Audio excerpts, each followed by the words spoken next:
Good day mga kabayan. Gagawa tayo ng ano ngayon, ng automatic feeder. Gagayahin natin yung automatic feeder ni Idol. Ito yun mga kabayan, yung bucket. Tapos yung elbow, gagamit ako ng elbow.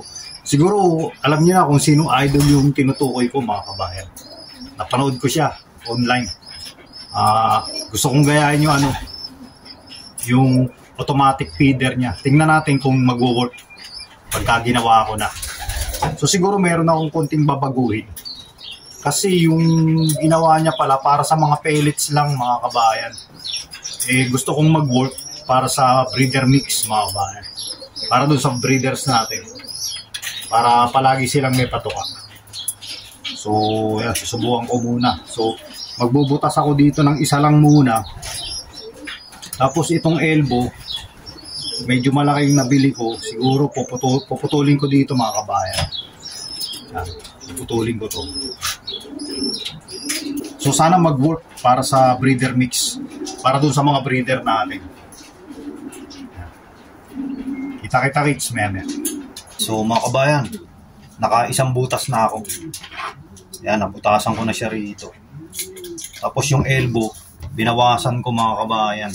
Ginawa akong ganito. Compare natin dun sa isa. So, ganito yung elbow binili ko mga kabayan. Tapos ito yung binawasan ko na. Yan. So, yan yung difference mga kabayan. Yan. Yan yung difference mga kabayan. So, kakatin din natin tong isa. Pating isa pa. So, gagawin muna natin dito. Gagawin muna natin dito, 3 butas mga kabayan. So, 1, 2, 3. Bali 3 ano lang, 3 butas lang. So, automatic feeder to mga kabayan. Nagkaroon ako ng idea kay Idol.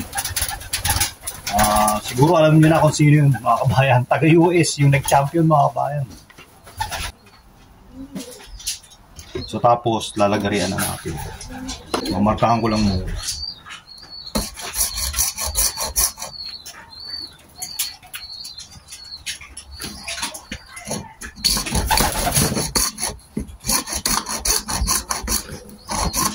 Mamarkahan ko na rin yung isa mga kabayan.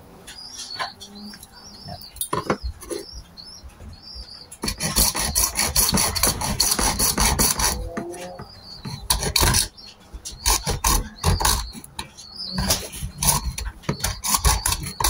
Yes. Hello mga kabayan. Puputulan na natin itong ano, 2 elbow pa. Yan, babawasan natin. Pati ito.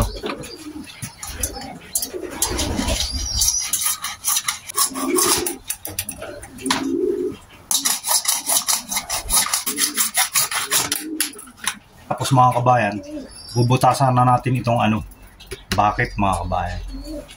Siya. So 3 lang muna ilalagay ko mga kabayan. So isa dito,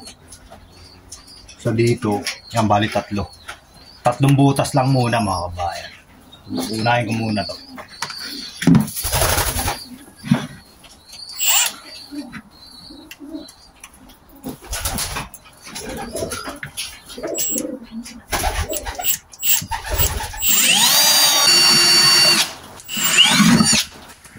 So bali isa na lang mga kabayan.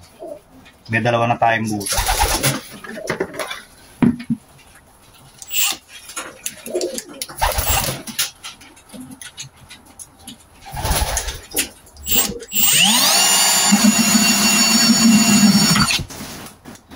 Okay na mga kabayan. So, 3 na yung butas. 1, 2, 3. So, yan. Yan yung butas. Iano ko na lang. Ididikit ko na siya mga kabayan. Gagamitin ko glue gun.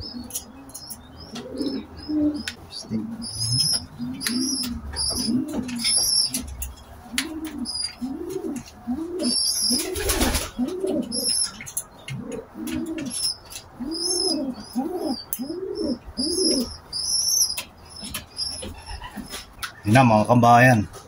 Naano ko na. Glue gun yung ginamit ko mga kabayan. Ayan na. Pero tong isa hindi pa fully. Hindi pa fully glued. Hindi ko pa nalagyan ng glue palibot. So ipupuli ko muna. Lalagyan ko ng glue palibot.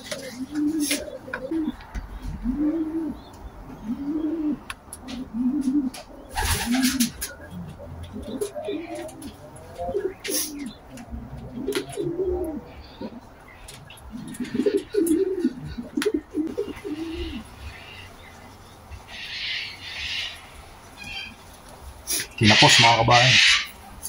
Lalagay pa tayo ng isa pang glue. Kulang. Pero malapit na rin matapos. Nandito na lang.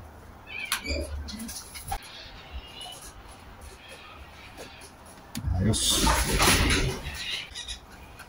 Ito yan sa loob. Dito sa ibabaw, lalagyan ko ng bago.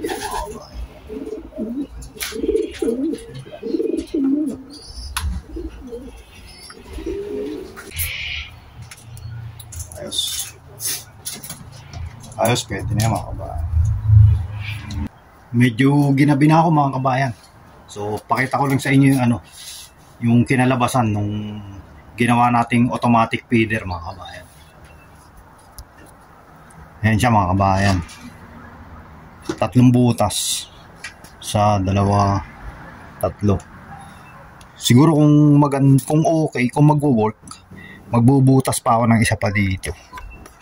Testing lang natin tong 3. 3 lang muna. Tingnan natin kung aapaw. Yan. Okay naman yung yung pagkakahinang. Niligyan ko ng glue. So ayan, kakasya yung ulo ng kalapati rito mga kabayan. Makikita nila yung matatanaw nila yung patuka sa loob. Tapos papasok na nila yung ulo nila para tumuka. Ganon din dito mga kabayan. Pati dun sa kabila. So yan. Tingnan natin kung magbo-work. So ang purpose na ito mga kabayan, para palaging may patuka sa loob ng kulungan. Kasi napakahalaga ng pagkain para sa mga inakay. So hindi sila malilipasan ng gutom. Palaging meron. Yan. So update ko kayo mga kabayan pag nilagyan ko na ng patuka para makita nyo rin. So babanlawan ko lang muna siya ng tubig, patutuyuin. Tapos lalagyan ko na ng patuka.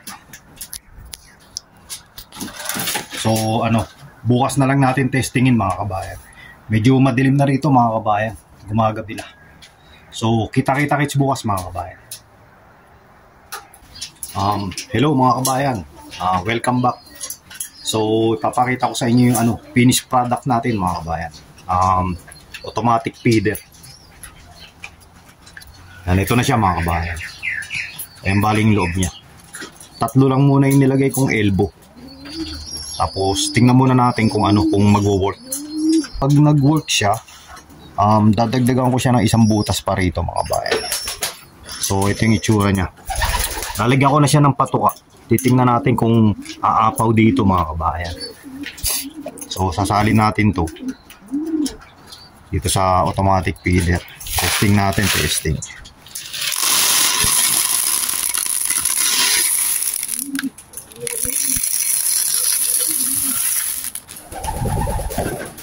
Yun, meron. Yun, meron kabayan. Yan, meron din.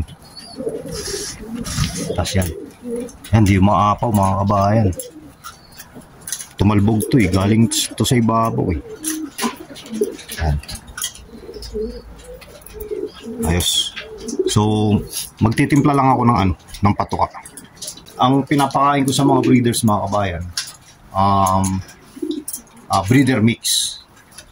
Tapos marami kasi tayong race mix na na-order. So hinahap ko. Kalahati nito race mix, tapos yung kalahati breeder mix. Minimix ko siya. Tapos hinahaluan ko lang ng ng 1 cup na ganito. Itong seed mix para sa small parrot mga kabayan. Yan. So, magtitimpla lang ako mga kabayan. Ayan na mga kabayan, nakapagtimpla na tayo. So, ito na yun. Half rice mix, half breeder mix. Tsaka isang cup ng ano, ng bird seeds mga kabayan. So, salin na natin.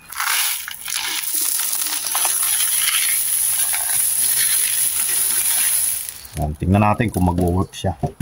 So, sa ngayon, hindi naman umaapaw mga kabayan. Hanggang dyan lang siya. So, kitang-kita ng kalapati yan. Yan. So, marami na siyang laman. Kalahati na. Halos kalahati na yan. So, takpan natin. So, takpan natin. Yan. Lalagay na natin ngayon dun sa ano, sa breeder natin. So, wala nang tanggalan to mga kabayan. Yan. Lalagay natin dito. Para lagi silang ano, may pagkain mga kabayan. Sipulan to. Yan. So, ito. Yan. Yung walang butas, dinikit ko dito mga kabayan. Tingnan natin kung gagamitin nila. Yan. Lipat ko na lang to dito. Yan. Ayos. Testing. Uy, testing nyo yung ano, yung bagong automatic feeder natin. Ha? Testing nyo. Yan. Ito, anak ni Christmas tree mga kabayan. Nawala. Ayan yung pares niya. Ayan yung pares niya. Anak ni Stick tsaka Tabatchoy. Oh, Boy B. Testing nyo yung ano, automatic feeder. Yan. Ah, Boy B. Yan. Tick. Yan na, nilagay ko na mga kabayan. Kabalitaan ko kayo mga kabayan kung ano, kung gagamitin nila. Pero sigurado gagamitin naman nila yan. Kita naman yung patuka eh. Lulusot nila yung ulo nila sa elbow. Tapos makakatuka na sila. Hello mga kabayan. Ito na yung ano, yung update natin sa patuka, sa ano. Ito na yung update natin sa automatic feeder mga kabayan. Yan. Naglalagay pa rin ako ng pagkain dito pagka uwi ko galing sa trabaho mga kabayan. Yan. Yan yung automatic feeder.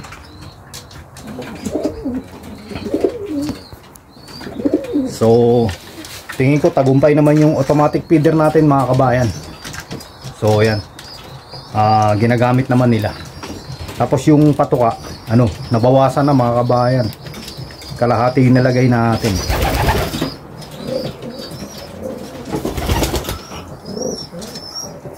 Ayan mga kabayan. Meron pa rin ano, sumasablay na patuka. Talagang nahuhulog. Tingnan natin. Ayan, bawas na mga kabayan. Oh. Nakalitaw na yung mga elbow. Di ba pinuno natin yan? Mga ano, lagpas sa elbow. Kalahati. Natatakpan yung elbow. So yan, ibig sabihin nagagamit mga kabayan. Tagumpay yung ano, automatic feeder natin. Yan. Okay mga kabayan. Tagumpay. Yan. Siguro gagawa rin ako ng para sa pellets mga kabayan. Nang kain sila o pellets. Sarap kain ah. Kain ng kain. Ayan mga kabayan. Tagumpay tayo sa ano, sa automatic feeder. Pinatong ko nga pala sa medyo makapal na kahoy yung automatic feeder natin. Kasi una kong naobserbahan mga kabayan, pag hindi pinatong, nakayuko sila mga kabayan. Yumuyuko para maabot yung sa loob. So ngayon, saktong-sakto lang mga kabayan. Yan. So sana may tumuka para mabigyan natin. Pero kanina meron. Yan.